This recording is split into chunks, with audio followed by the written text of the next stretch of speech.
Demak, o'rtoqlar, kripto bozorida bitta yaxshi vaziyat chiqib qoldi. Shuni sizlar bilan birgalikda hozir analiz qilamiz. Demak, bizda kriptovalyuta nomi o'rtoqlar Binance'da bemalol topsalaring bo'ladi buni albatta. Вот. Bizda klassika bo'yicha analiz qilaman bilasizlar o'rtoqlar. Klassikada juda ham chiroyli bizda moment paydo bo'lgan bu holatda qaranglar. Yaxshilab e'tibor beradigan bo'lsak, liniya buzib o'tilyapti, to'g'rimi? No ishlamadi. Demak, hech qisi yo'q. Birinchi signalda o'zida model atrobotga bo'lib ketishi shart emas o'rtoqlar. Bizda naborot pastrog'idan kirib olishga imkon bo'lishi mumkin. Demak, hali ham shu model aktualmi? Albatta, buzib o'tilsa yuqoriga ketish ehtimoli mavjud.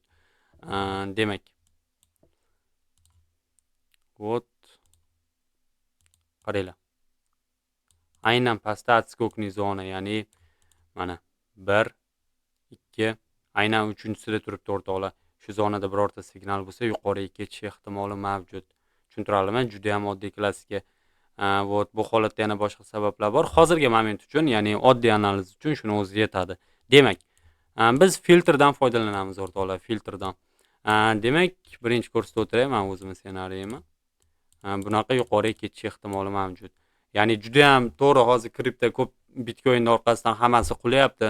Ani qisqa muddatli nima bo'lgan taqdirda ham bunaqa движение bo'lishi ehtimoli mavjud. Tushuntiradimi? Nima demoqchi bo'lganimni? Вот. Bizda filtrdan foydalanamiz o'rtoqlar. Demak, iloji boricha spot va savdo qilganlaring ma'qul.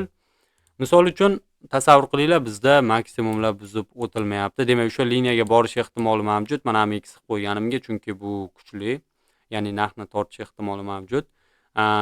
Filtr maksimumlar buzib o'tilmayapti va oxirgi maksimum buzib o'tiladigan bo'lsa, demak, sotib olamiz.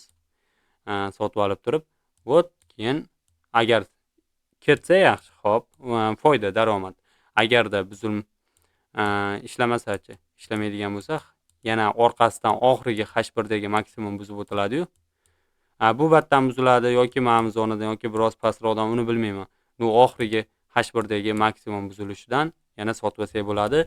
1 ga 2, 1 ga 3 nisbatlarida olsak bo'ladi kripto bozorida. Demak, tushuntirib o'taman. H1dagi oxirgi maksimum buzib o'tilishidan sotib olamiz, stop loss minimumdan pastga. Agar birinchisi ishlasa yaxshi, ishladi, bo'ldi.